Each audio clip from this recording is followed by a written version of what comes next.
land that possesses every conceivable natural resource: diamond, gold, crude oil, cocoa, you can name it.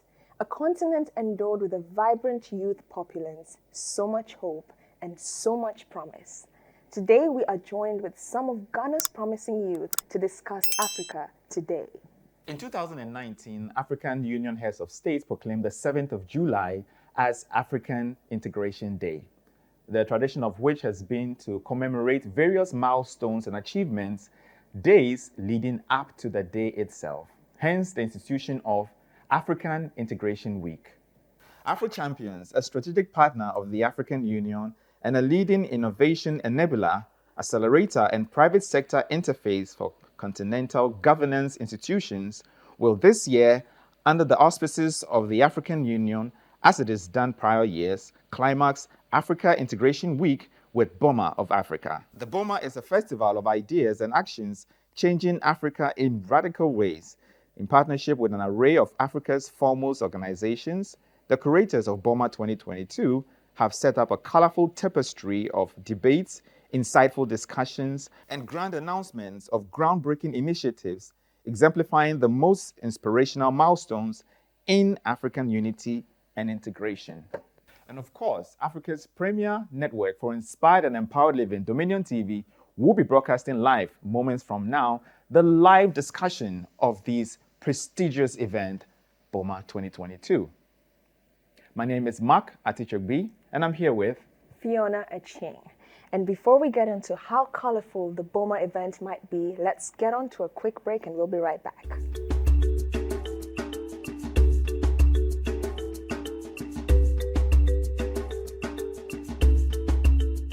Welcome back to the show. If you just joined us, you're here witnessing Dominion Television's special in-studio discussion leading up to the Festival of Ideas, Boma 2022. And I have quite a good, colorful guest in the studio. The man in the middle is Jessie Akosa, Business Development Officer and Data Analyst. Jessie, tell us a little bit about you and then the work you do and some of your African achievements, so to say. Achievements. Okay. Well, I guess the first one is being born in Africa. But yeah. And so about me, as you rightly said, I'm a business development officer. I work within the mining support services. That is, we offer services to the mining companies in Ghana.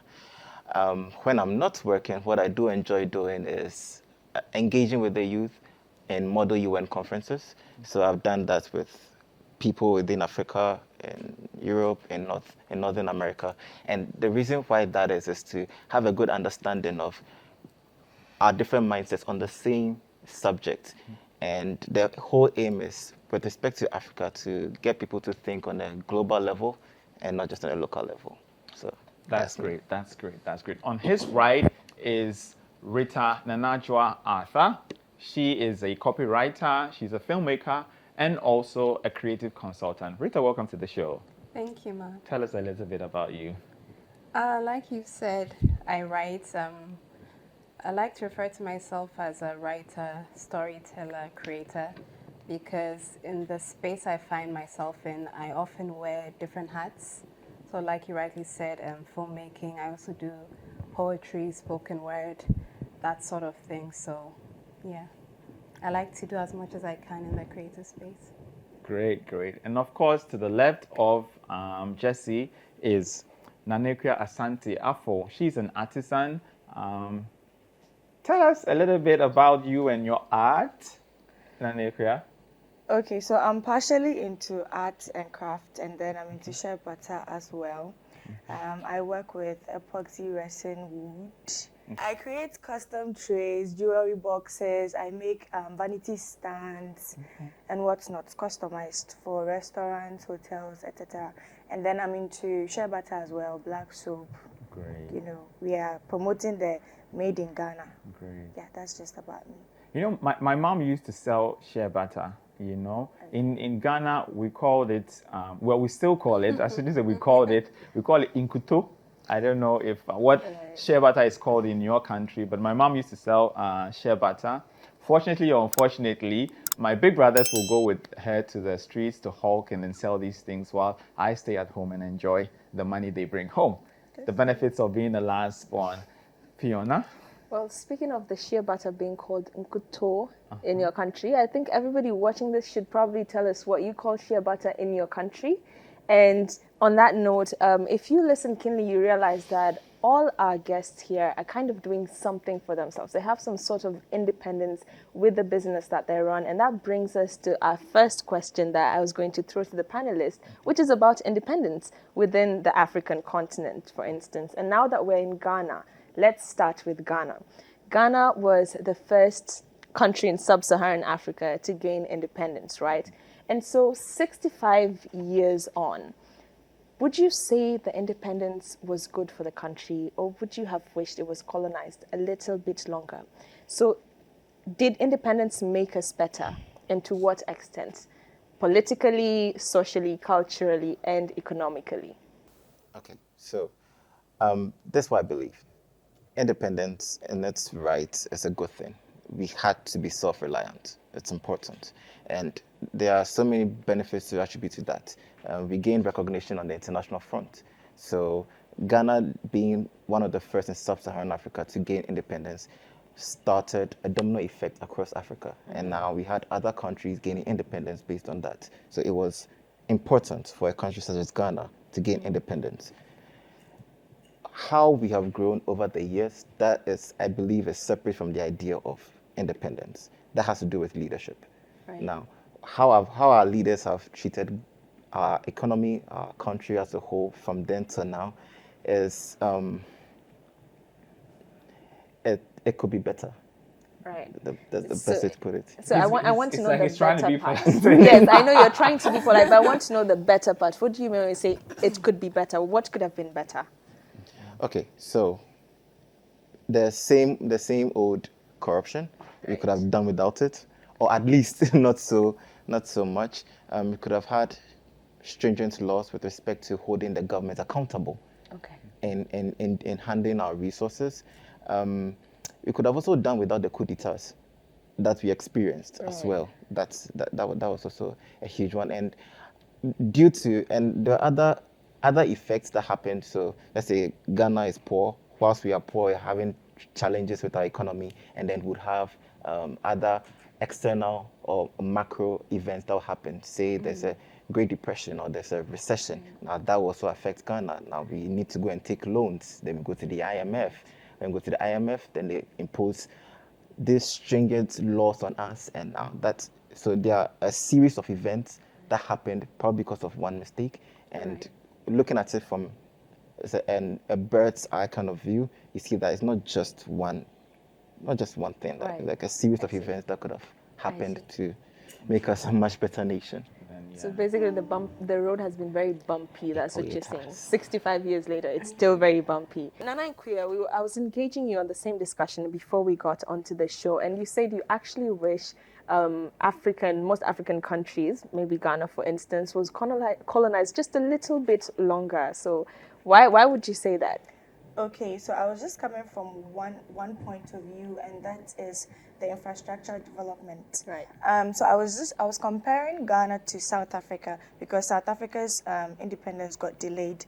Mm-hmm. But looking at both countries, they are more developed when it comes to infrastructure and all the whatnots. That is the only reason why I was hoping that maybe it would have been colonized a little bit longer. Mm-hmm. But then now I'm seeing a more educated and sophisticated citizenry because of access to formal education. So it's a yes and no equation for me. Right, I see. Rita, what are your thoughts? I think taking it back to Jessie's response, I think I largely agree with him in the fact that independence in and of itself is a good thing, but then the leadership that follows becomes the issue. And speaking to Nana Akua's point, I grew up in South Africa. And I went to preschool in South Africa. And yes, by and large, the infrastructure is much better. But then again, over the years, they have had a lot of issues with leadership. So whether or not the independence came 30 years later or 30 years earlier, it all boils down to what the people do with their now owned independence. Yeah, so because South Africa is currently dealing with some issues of infrastructure. They do have pockets of civil unrest and all that. They've been dealing with massive load shedding to the extent that people are calling for the head of their electricity company, Eskom, to be fired. Yeah, because you're like, okay, so do I stay at home and be in darkness the whole day, or do I go to work so I can get some electricity? But then the fuel prices are so high. Maybe I should just stay at home and be in the darkness, you know? So leadership is so important when it comes to African countries, especially. And I think that for many African countries, the purpose for the fights for independence has been lost. People like Kwame Nkrumah, I believe that he fought for independence so that we can make our country better for ourselves and for the African continent at large. But we've come to a place where people just want to come into power, not necessarily progress the countries that they're leading. They just want to come into power for whatever agenda, and every now and then we'll do something so that the people don't start a coup or, you know, burn us or kill us, whatever. But then the essence of what independence was meant for Africa, I think largely it has been watered down. It's interesting when I think through the different phases, especially of leadership that at least Ghana has been through after independence. As much as it wasn't necessarily mandatory that we had to go through all those phases, in a way, it's helped us value democracy. For instance, you know, Ghana has been through several tragedies and struggles at the power, and with many coups, you know, marring our leadership and our history, taking us back. People believe it took us back 50 years even. But in a way, it helped the people to actually assess for themselves what kind of leadership, what kind of setup as a nation should we have. I talk to people, and then people are like, maybe it's better we go back to military rule. And I tell them, because you didn't live under military rule. Those who lived under military rule, when they talk about the hardships of Africa or Ghana and all that, the last thing they want to mention is getting back, seeing a coup happening and all that. And it's interesting you mentioned Kwame Nkrumah, because you know what his heartfelt energy was, that the African man can prove to the white that he's capable of managing his own affairs. He said it on Independence Day. He also said that the liberation of Ghana is meaningless unless it's tied to the corporate liberty of the whole African continent. That's 65 years ago, quite some time. I don't know how much we have done since then, but the ripple effect, like Jessie was saying, the number of countries that were inspired to seek independence, that in itself, it's a great achievement for the continent. I think, Mark, you mentioned something I just want to tap into, that Nkrumah said that part of that gaining independence was for the African man to show that he could manage himself, right? And Rita also brought in a very interesting point, that we have lost the true meaning of that independence. And so we have leaders running for leadership position and they're not really understanding why. Where do you think that gap came from? And do you still think that is still here today? Would you say that the population of Ghana, or like majority of Ghanaians, truly understand that purpose? Can they really prove that, or they're able to take care of their resources, or they're able to actually stand on their own? And if not, where did we lose that? Can I? Yeah, go ahead. Okay, so to be fair to our leaders, well, especially in Ghana, we must say they've been very impressive for the past 20 years. Okay. 2022 to 22 years. This is what I mean. 22 years ago, we were HIPIC. It was really bad. Now we're able to transition out of a HIPIC country that's early 2000, get into about 2005. And even just to look at our capital alone, we have been able to go through these 25 years without a coup. We are relatively peaceful compared to other countries. We are, okay, so this station is in Spintex. You can walk around there around 10 p.m. and you wouldn't feel as though you'll be kidnapped, for example. So Accra is relatively safe. We have tall buildings. We have a stock market. To be fair, and we also are on the international market as well. we've gone through about 2 or 3 elections seemingly peacefully. It hasn't led to mass shootings or people dead. So to be fair, our leaders have done an exceptional work, even though, of course, more could be done. Our education level compared to 20 years ago is exceptional right now. There are more women being educated. STEM in Ghana is on a higher level than before. Yes. Other countries still look up to Ghana. During elections, observers come in to just monitor our elections, and the observers are, apart from the AU observers, UN observers, other countries, foreign media, they come in and they see the democratic process going through peacefully, and then there are peaceful transitions. So, to be fair, it's not all hope is not lost. Hope is not lost. So to be fair, and to not be fair. Yes, I was about to say that we can also not be fair because not everything is fair. Yeah. I feel, it's my opinion though, I feel like our political system is like a one-man takes all policy. Okay. So whichever party comes into power feels that all ministers, all this should come from their party.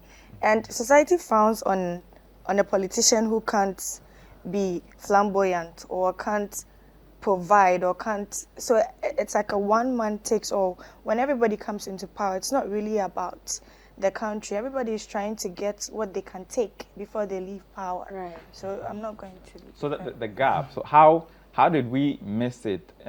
Did those who fought for the independence, did they not make the vision clear enough? Over the years, what happened? What made us miss it? Just in Ghana or across board? Across Africa, generally. But I think just to answer your question of us being able to handle our own affairs, before we were colonized, we were handling our affairs. We were living our lives. We had our trade systems. We had our judgment systems. We knew what we were about. Yes, so colonization interrupted the flow of our full establishment, if I can put it that way. So we are capable, but I think we have a crisis of ideas and systems, because I don't believe that there have been many discussions on integrating the systems of policy and politics that we had before colonialism and then white man's democracy, because it hasn't seemed to work out too well for us. And are we willing to have another take at that conversation? Because we still have kingdoms in many African countries, and they're still recognized as leaders with influence and power who people respect. Ashanti Kingdom, Zulu Kingdom, Lesotho Kingdom, so we need to see how we can make a hybrid that works for us, rather than trying to adopt ideas that look good for other people, but who live with other parameters than what is our reality as Africans. Yeah.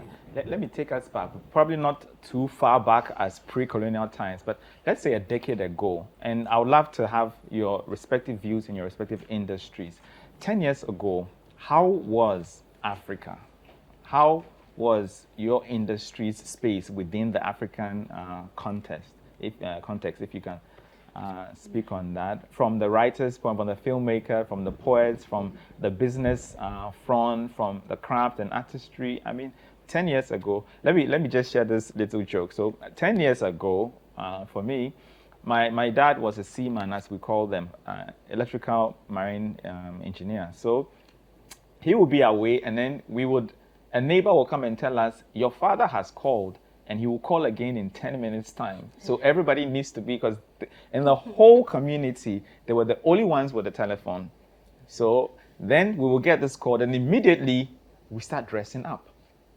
A phone call. We start dressing up, so we dress up quickly, and then we all gather in this person's hall, and then truth to their words, in 10 minutes or whatever the time would be, this phone will start ringing, and you speak to your dad. I didn't know how the phone looked like, because my mom will always be there, and then the queue, I was the fourth born, the queue will be there, and I would just see them doing that and talking until it would be my turn. 10 years ago, that was how it was. Now, Now, my nieces know anytime. cell phones, YouTube, and all that. But just to say, 10 years ago, how was Africa with respect to your industry? Yes, and to add on to Mark's question before you answer, do also let us know what your expectations are for your particular industry 10 years later from now. So we're looking at 10 years ago, and then 10 years from now, what do you expect your industry to look like? For me, 10 years ago, I was in school. So I can't really say much. I can't really integrate that question with regards to my craft and everything. But what I can say, though, is that let me come from the angle of social media. I feel that 10 years ago till now, we have embraced social media. And if I am to go into my craft, and I would say it has helped push what I do.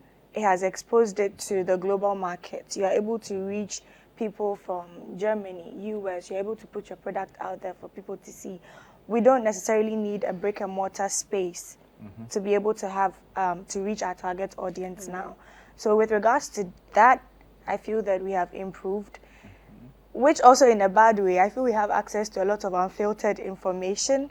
And for that reason, certain things that we would necessarily shy from, we do it openly. We talk about them openly, like homosexuality. There are things that you didn't want to necessarily put out there, but now people are proudly claiming it. So yeah, it's a bit nice. For maybe 10 years from now, I would be able to really talk about how my experience has been with regards to my craft. And you were asking about what I What do you want to expect. Yeah, what do you expect from your industry? I'm hoping that we'd be able to do more exports of our product, our made in Ghana. I'm talking about Ghana because so that we can be able to put us on the map. I'm hoping that as Ghanaians we'll be able to utilize our stuff and stop too much importation. So and then I can also talk about branding. For now, if I'm sending something, if I'm sending shea butter to somebody outside, I'm not necessarily sending raw shea butter and then they would process it and sell it back to me in their processed form. I send it branded with proudly made in Ghana. Ready-made, ready for use. And ready for use over there. So I feel that if we are going to improve on our exportation to be able to put the country out there, that would really help. 10 years ago, I was in school, the best high school in Ghana, Which is Precursor College. Oh, Lord. Okay. All right. So 10 years ago, we're still using WhatsApp. Yeah. So. I know. Yeah. 10 years. Yeah, we had WhatsApp, but WhatsApp didn't have status by then. So you used WhatsApp in essence? Yes. I didn't. Wow.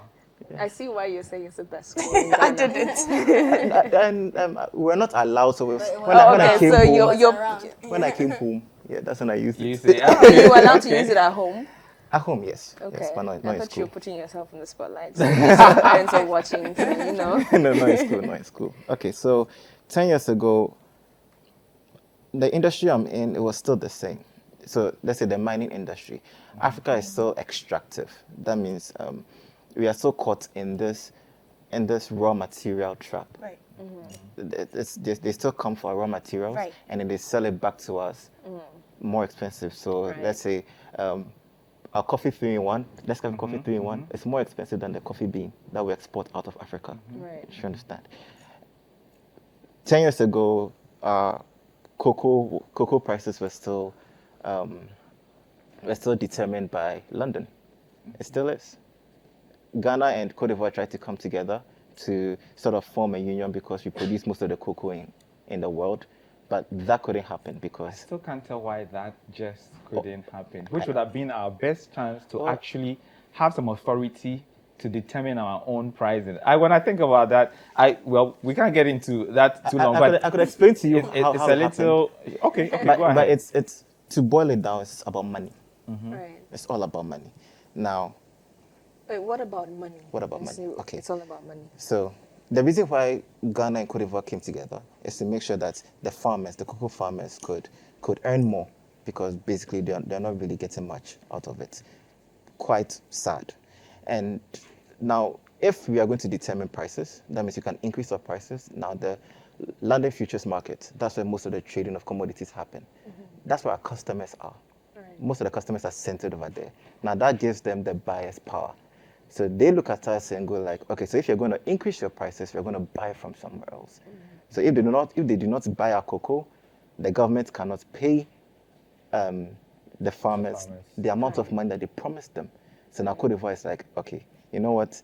We can't pay this amount of money. So we're going to pull out of the deal, and now Ghana is left hanging, and now they have to sell back to London at a cheaper price. And that's how it just falls.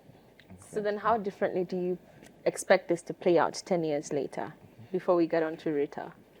After this what AU is trying to achieve, it has to happen. Even though I have a lot of reasons why it may not happen in time soon, but if it does, it will be amazing. That is, Africa comes together, we being one, having free borders, free trade system, the African passport, so that I can stay in Ghana and work in Sierra Leone. One of the goals of Agenda 2063 is to have a train system connecting the major cities in Africa. So that would be like in Europe. So you can stay in the Netherlands, work in Germany, for example, and it's cheap. You can commute between these two countries, exchange of culture, exchange of ideas, and now we are having a strong monetary system. So that's if we can achieve that, we have more money. We can then become a processing continent and not just an exporting continent. Like, we don't export just our raw materials, but then we can refine oil, for example. 10 years from now, yeah, let's see. We'll see how it goes. Rita. Just to hold on to that thought as we go into the break, you finish for us, and then Rita will also get to share what she expects her industry to look like 10 years from now.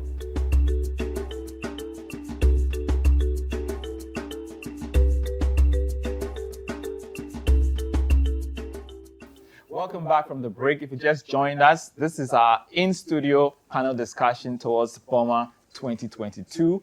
And Rita, just before we went on the break, you were about to give from your industry, filmmaking, the performing arts, or whichever place. 10 years ago, how was the industry like in Africa, and 10 years to come? What would you like to see? Well, 10 years ago, I had literally just put my foot in the door of advertising and marketing communications. And I went in as a junior copywriter, but just a year before that, or 2 years before that, I didn't know. Okay, so I knew what a copywriter did, but I didn't know the term copywriter. So it was after national service that I saw an ad in the newspaper, and I was like, I can do this. This person is called a copywriter. Okay, let's give it a go. So I took myself to this agency. They hadn't called anybody up. I just took myself there, and then I was going off of, like, I had studied science in school and all that, but I was like, I can write, and I've done this, and this, and this, and this, and they're like, oh, that's great and everything, but you don't have enough experience. I'm like, I literally just finished school, but I think 10 years ago, there was less acceptance for copywriting as a proper job. Because I remember even when I shared with some people close to me that, oh, I'm a copywriter now. They're like, what's that? Is that a proper job? First of all, there's a lot of history. I was supposed to be a doctor. You're supposed to be a doctor. Now you're doing copywriting. What is this? Are you serious about your future and all that? But then I think there has been a lot of growth. I think people have come to accept the power and impact of branding. Like Nene Akua said, in the advertising and marketing space, branding is a very big part of what is done, and 10 years on, it's been widely accepted, and the craft in itself has been much more accepted. And I think COVID-19 proved to the world that you cannot survive and be sane without the arts, because everybody was turning to a movie or a film or music or whatever, so there has been a lot of growth and acceptance. So what do you expect to see 10 years later, very briefly? In as much as I spoke about the positives, I remember when I was doing my Ghana card, they asked for my profession. I'm like, I'm a copywriter, and like, we don't have anything like that. And I was like, is there anything within the space of marketing or advertising? They're like, we can make you a typist. I'm like, wow. A typist is someone who is employed mainly for their typing skills. So it could be in any field, as long as you're good at typing. They're like, well, it's typist or nothing. Do you want your Ghana card? And then I was like, let me not make a fuss about this. Let me just get my Ghana card. So I hope that 10 years from now, people will understand that there is a lot of craft and intentionality that goes into the creative space. It's not just people wake up and, oh, I want to do this, or I'm good at this, or you didn't do well in school, so go and do this. No. People spend a lot of time, people learn, people develop, so I hope to see that. Yeah. Right. So let me just chip in on the filmmaking part. I happen to be a filmmaker, so 10 years ago, at least, we had movies that told our culture, that told our history. Unfortunately, we don't see that much, at least locally here in Ghana. And personally, for 10 years to come, I hope we can have filmmakers that tell the culture of this continent, that tell the history of this continent out to the world. Right, and that brings us to the next question that we have for all of you. So how conducive do you think Africa is for growth? Keeping in mind all the developments that you all want to see 10 years from now within your respective industries. And you, when you're answering this, think about whether you think we're actually getting there or we still have a lot more work to do. So very briefly, a question to the guests. Is Africa conducive enough for growth, the growth that we're hoping for in our various industries? I would say yes. Right.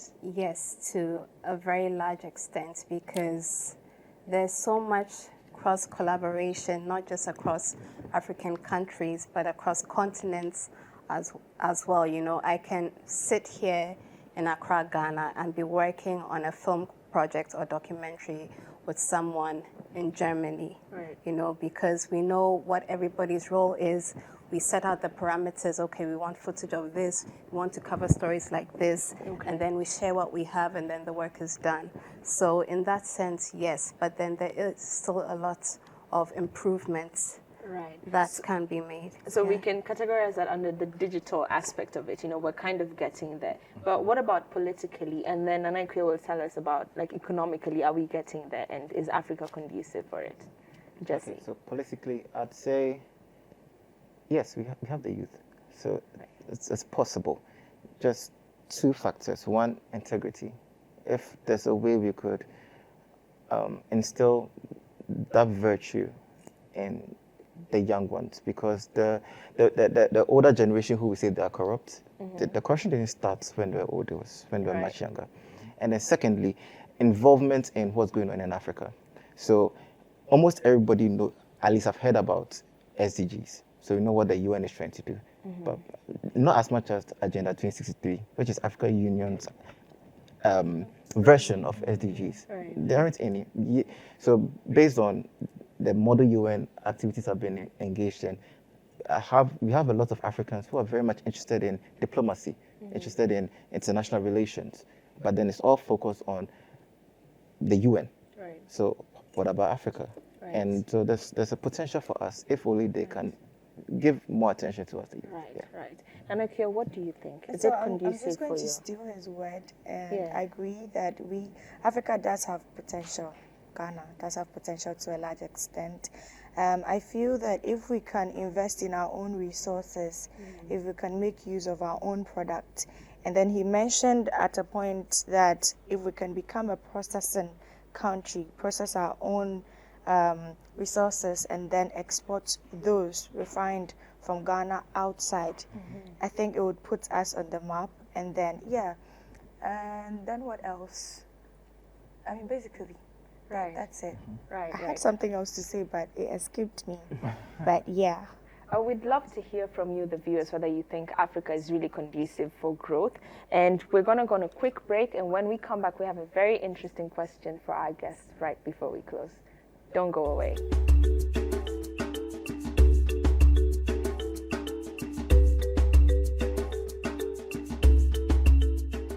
Dominion Television went on the street to sample some of the expectations of Boma of Africa 2022. Let's have a look at some of the responses. My name is Mike. I think Boma of Africa is great. The initiative is very laudable. But the only concern that I have is the fact that most of the African countries, especially those of us in Ghana here, there's a lot of unemployment issues in this country. Most of the youths don't have work to do.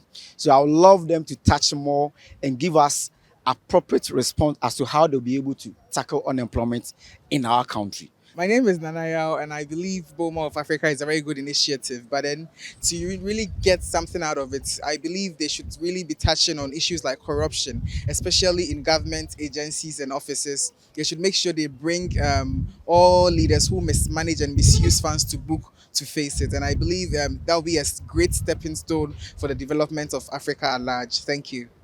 Hi, I'm Akpene about the health insurance scheme. Or yes, a lot of people go to the hospital, and the scheme covers just a few things. So, in as much as they have the card, they still end up paying huge sums of money. Some people can't afford it, and they end up being in the hospital. Those that have been detained, if they don't pay, they are not discharged, and it's all a problem. They should let the scheme cover more medicines or more drugs that can help people to heal fast and not pay a lot. The health insurance scheme not covering most of the things. That's one problem I'd like you guys to touch on. Yeah, because it's really something serious. Thank you. My name is Charles Achampom. I think Africa as a continent have to look at the things that we have as a continent. In Africa, we have gold, we have diamond, we have bauxite, we have manganese, we have all the resources. But it's so strange as a continent, we still borrow from the Western world. Look at China as a country. They come to Africa, they want to take our soil to their continent, to their country. They want a place just like us that will have what we have in Ghana. I think our leaders have to be up and doing, and it's high time the things, the very resources that we have, they make use of it. My name is Ofori Nanekia from Tema Secondary School. Please, as the leaders of Africa are coming together, I think the leaders should touch on the mainly on sports, because I think during the Olympics games, the foreign countries, they were the ones that were taking up the trophies and then the bronze medals. And then if they train up our young ones in their talents, especially in sports, it will help. Thank you. My name is Yakume. One thing that I have learned from our nation, Africa, we must unite. We must come together, and we should be able to develop Africa. We should, first of all, take greediness. We need to love one another. We need to take care of each of us. Africa must move forward. So Kwachi Adie, I actually want Boma Africa to actually touch on the creative industry. You understand? Like, I feel it's a big industry in Ghana. A lot of people are talented, and we really need the aid. And we really need to discuss like the pressing issues involving like the industry. So I'm Hawa, and I really like the initiative of Boma of Africa, and I really want them to touch on science and technology, because as a scientist, I would like to see other young science and technology students to like grow up to become better people, and I really appreciate this. Thank you.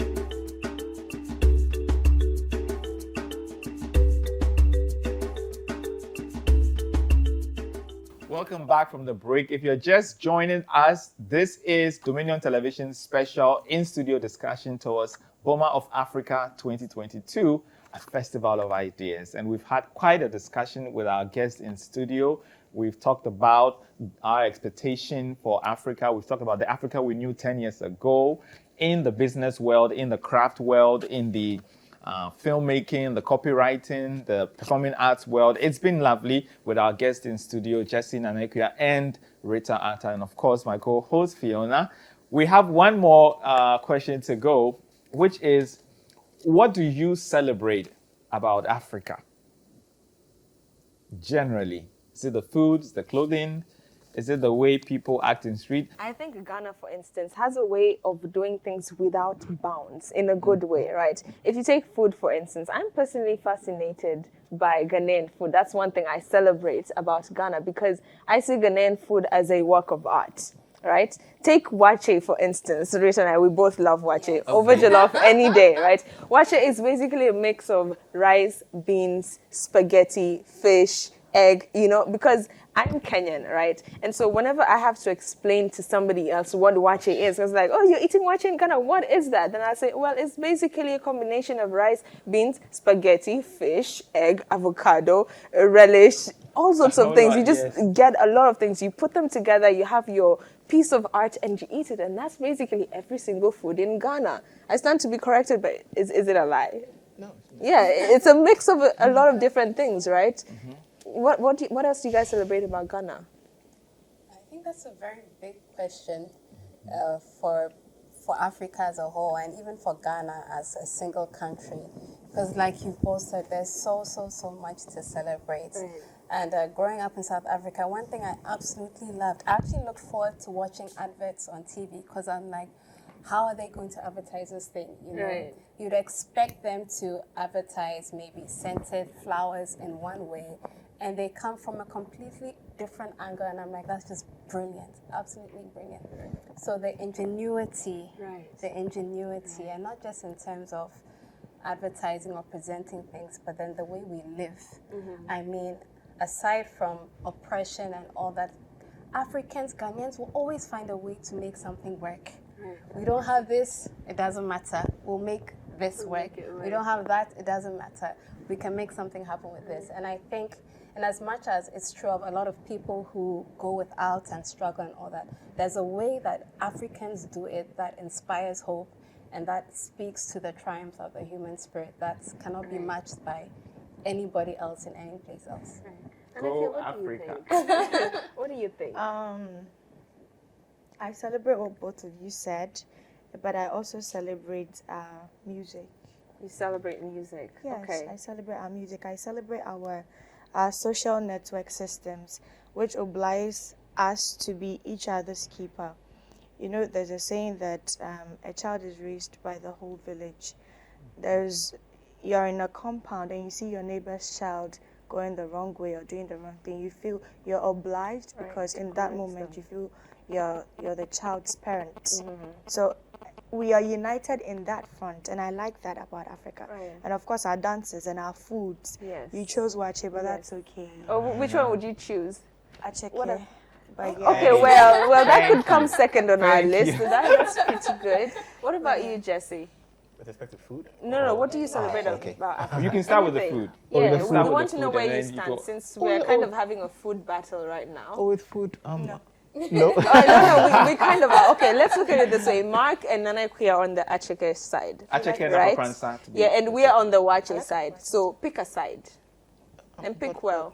He doesn't have to. But I'm fufu. Okay. But pick from our two dishes. Which one is most desirable to you? If you pick if then you're closer to us than them. He probably might not take acheke. No, let him decide for himself. Wache is a global dish. To be fair, I'll be more on the wache side. Oh, thank you. No, so because, we win. No, because wache is so we can close the show now, right? We can close the show now, right? No. And we can continue this voting online. Wache and acheke. Acheke is a delicacy. Okay, so listen. So we'll do one thing. We'll settle it. this debate online. Let the people also comment between acheke and wache. What do they like? To close off. And maybe the winning food could be the Boma of Africa 2022 food. So you could right? say kenke and wache. Then we have war. Yeah. Kenke and wache. Yeah. If you say acheke, it's for the people in the West and Zima. So some people don't even know what acheke is. It is. But so if you do that, no, because I was talking about me, but now you're comparing, which is not fair. It's not fair comparing. No, but he seconded your acheke, so that's because why. you probably come from the West. The best. They all come from the West. Who? The rest of the guests. You don't. And we come from West Africa. Yeah. That's what we mean, right? No, Western region. Western region of Ghana, to be specific. Though I'm not from the Western region, but yes, I'm for Terry. Yeah, so bougie. they're You know what's up. Anyway, Jessie, you're on. Yes. So quickly, I celebrate the resilience of Africans. We are resilient. We've been oppressed. We've gone through coup d'etats. We've gone through apartheid. We've been mocked for our food choices. But we are resilient. And that's one thing I celebrate about Africa. Watch your resilience. I support you. I support you. Drop the wache. I know, right? In fact, you should eat wache after this. Oh, Hashtag drop the watch. Hashtag eat drop the wache. wache. Boma food. Boma of Africa food 2022. Wache. Quote me. Quote me. Yeah. Anyhow, I mean, thanks a lot. Thanks a lot for joining us for the discussion. It's been great having you in the studio. Nana Adwoa, Jessie, Rita. I've enjoyed the conversation. I don't know, Fiona. I definitely enjoyed the conversation. I'm really actually looking forward to watch it for real. Like I'm thinking about it. we should really get some watch after this. I wouldn't mind taking wache, I'll be honest, but it's not necessarily my choice for the best food in Africa or even in Ghana. I have others in mind. Yeah. Just so you know, closer to the banko and tilapia he mentioned, that is getting there for me. But you guys are losing a particular dish that people online will attack you for. Which one? Jollof? No, gobe. That should have been. That should have been it. That is debate on beans. That I agree. Beans. Go. It's the debate. Beans with It's a fried global plantain. sensation. Yes. Gobe Yes.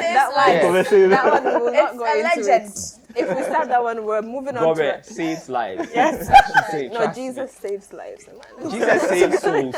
Gobe saves saves lives. lives. Thank you. Not my words. Okay, last words from guests very quickly. 30 seconds each. Rita. Actually, 10 seconds each. Wow. Okay. Yeah. In as much as there's a lot that plights the continent of Africa, I do sincerely believe that we can get to a place where people can live with dignity. Yeah. Thank you. Jessie. Make AU exciting for the youth. Make Agenda 2063 exciting for the youth. Let's organize these mock conferences. Let's do this. It's happening right now, but that's for the UN. Let's make it exciting for the youth. And you'll be surprised because we would see 2063 happen, not our current old men. Right. So make it exciting. Yeah. Good point. Nana I Adwoa. have 2 words. Less corruption. Thank you. Thank you very much. She wins the 10 seconds, so you get a free watch after this. Or maybe a chicken, we don't know. Maybe she'll definitely pick Acheke. That's for sure. God. I decide since I called her the winner. Anyway.